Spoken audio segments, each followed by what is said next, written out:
नमस्कार, राजस्थान समता मंच में आपका स्वागत है। जिला मुख्यालय स्थित दादाबाड़ी भवन में बुधवार को राजीविका महिला संवाद कार्यक्रम आयोजित किया गया। कार्यक्रम में महिला सशक्तिकरण के लिए राष्ट्रपति अवार्ड से सम्मानित हार्वर्ड स्पीकर व राजीविका की राज्य ब्रांड एम्बेसडर रूमा देवी ने राजीविका महिलाओं से संवाद किया। इस दौरान जिला प्रमुख वंदना आर्य, जिला कलेक्टर अभिषेक सुराणा, जिला उप प्रमुख महेंद्र न्योल, सीईओ श्वेता कोचर सहित अधिकारी जनप्रतिनिधि मंचस्थ रहे।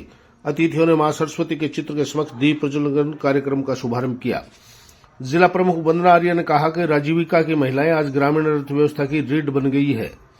जिला कलेक्टर अभिषेक सुराणा ने कहा कि महिलाएं अपने उत्पादों को मार्केटिंग के लिए विभिन्न माध्यमों का उपयोग करें और स्थानीय उत्पादों को ब्रांड के रूप में विकसित करें।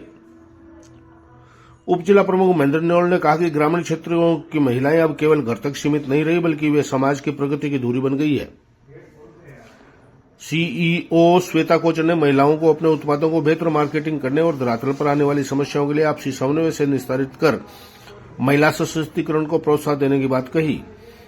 इस मौके पर प्रवासी मंगलचंद चौधरी ने राजीविका उत्पादों को महाराष्ट्र में मार्केटिंग सहायता उपलब्ध करवाने की बात कही। राजीविका डीपीएम दुर्गा ढाका ने चूरू में कार्यक्रम की रूपरेखा प्रस्तुत की और डिजिटल सखी 2.0 कार्यक्रम, डिजिटल मार्केटिंग प्रशिक्षण सहित राजीविका गतिविधियों पर प्रकाश डाला। मीनाक्षी स्वयं सहायता समूह की सुमन देवी और राजनंदिनी ने राजीविका के माध्यम से मिले प्रशिक्षण, संबल और सहयोग की जानकारी दी। Rajeevika state brand ambassador Ruma Devi ने महिलाओं से संवाद करते हुए कहा कि राजीविका महिलाओं को प्रशिक्षण, वित्तीय सहयोग और विपणन के अवसर उपलब्ध करा रहा है।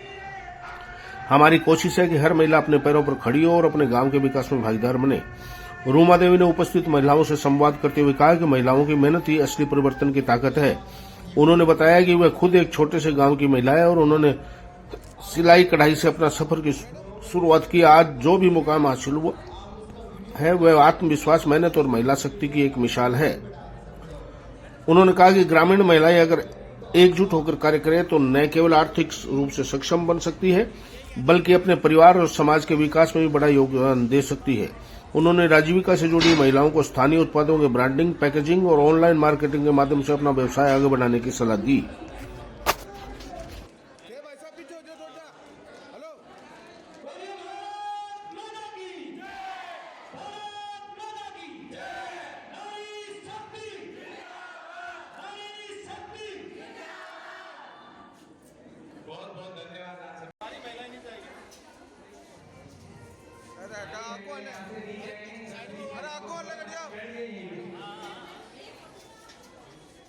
अरे आ जाओ।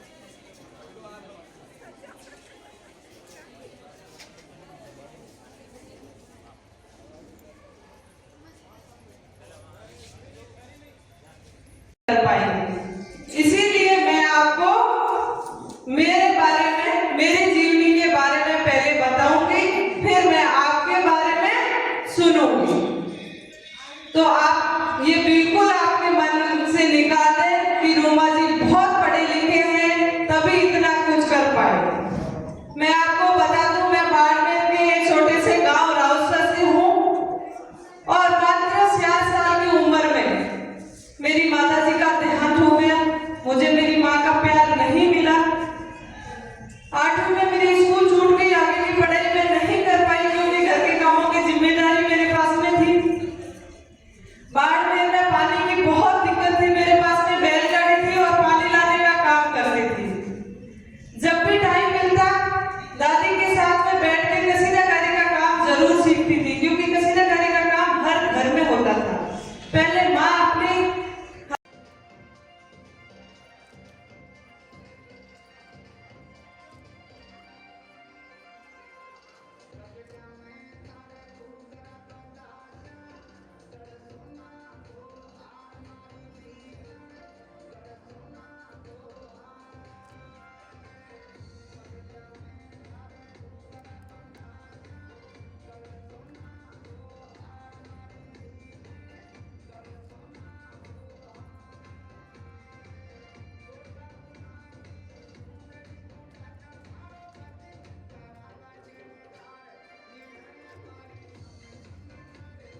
आज जो शुरू में राजीविका से जुड़ी हुई बहनों के साथ में सीधा संवाद रखा गया है और इन बहनों से क्वेश्चन आंसर भी होंगे और जो बहनें समूह के साथ में काम कर रही है उनको कहाँ दिक्कत आ रही है और इसी काम में क्या हमें सुधार करना है वो सारी चीज़ें देखी जाएगी और आगे के लिए कैसे मार्केट में इनके प्रोडक्ट हैं वो लेके जाने हैं, किस तरीके से इनको सहयोग करना है वो सारी चीज़ें देखी जाएगी। बिल्कुल जो अभी प्रोडक्ट बना रहे हैं तो इसमें पैकेजिंग को लेके या जो राजीविका से जुड़ने के बाद में महिलाओं की आर्थिक स्थिति में, मानसिक स्थिति में और आत्मविश्वास में काफी वृद्धि हुई है।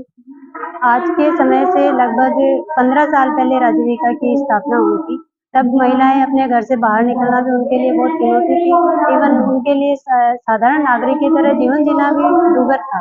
लेकिन आज हम देख सकते हैं कि महिलाएं न केवल जिला स्तर पे आके और अपनी बात रखती हैं, अपने जो संघर्ष की कहानी है वो सुनाती है, बल्कि राज्य स्तर और राष्ट्रीय स्तर पर भी अपनी पहचान। मैं शादी के टाइम में मैंने बीए कर रखा था और जैसे गांव में शादी हो गई उसके बाद मेरे को ऐसा कोई प्लेटफॉर्म नहीं मिला जिससे मैं आगे बढ़ पाऊँ, मेरे मतलब भावनाओं को व्यक्त कर सकूँ, मैं कोई जॉब कर सकूँ, ऐसा मेरे को कोई प्लेटफॉर्म नहीं था।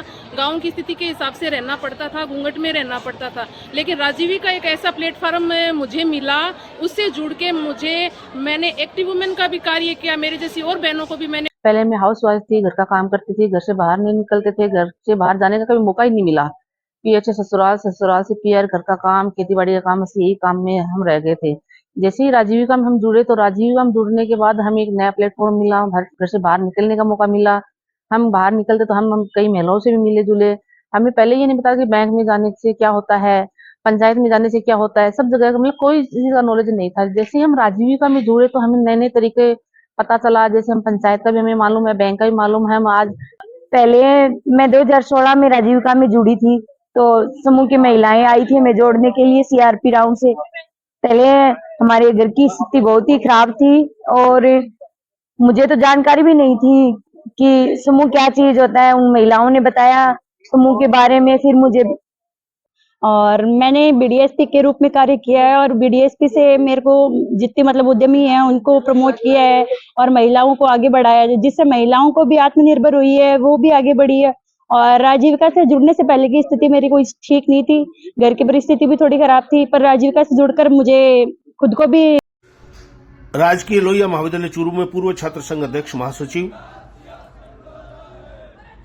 पुलकित चौधरी के नेतृत्व में इंडोर स्टेडियम छात्रों के लिए खोलने के संबंध में प्रदर्शन किया गया। पुलकित चौधरी ने कहा कि इंडोर स्टेडियम का निर्माण वर्षों पूर्व हो चुका, परंतु अभी तक छात्रों को इसके लिए नहीं खोला गया। पूर्व में यह कहा जाता रहा कि पीडब्ल्यूडी और महाविद्यालय के वित्तीय लेन देन के अनियमितता के कारण इसे महाविद्यालय को सुपुर्द नहीं किया गया, परंतु पिछले साल इस समस्या का भी निराकरण हो गया। फिर भी छात्रों के लिए इंडोर स्टेडियम नहीं खोला गया, जो कि बहुत ही चिंता का विषय है। चौधरी ने अपना हाथ काटकर रक्त रंजित चिट्ठी प्राचार्य को सौंपकर कहा कि यदि 7 दिन के भीतर इंडोर स्टेडियम चालू नहीं होता है तो सारे छात्र अपने रक्त से रंजित चिट्ठी आपको भेजेंगे।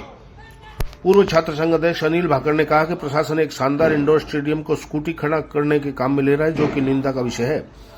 छात्र प्रतिनिधि अमन चौधरी ने कहा कि जब तक इंडोर स्टेडियम नहीं मिलेगा तब तक हमारा संघर्ष जारी रहेगा। छात्र नेता मुद्दिसर खान झारिया ने कहा कि हमारे रक्त की एक एक बूंद इस महाविद्यालय को समर्पित है। इस मौके पर राकेश कस्बा झारिया, अजय गिनवारिया, गाज सर, कार्तिक स्वामी, अनिल बुडानिया, आरवी वैष्णव, राकेश कस्बा सिरसली, देवेंद्र खिचड़, आदिल खान, नवीन सैनी, हिमांशु पंडित, आकाश चौधरी, अंकुश सिहाग, रोहित छापुनिया, अमित मेहरा, नरेंद्र मेहरा, मोहित खान, अक्षय रामपुरा, आलोक खरड़िया, संदीप पुनिया, हरीश रतनपुरा, विनीत सारण, हरीश पुनिया, सुधीर ढूके आदि उपस्थित रहे।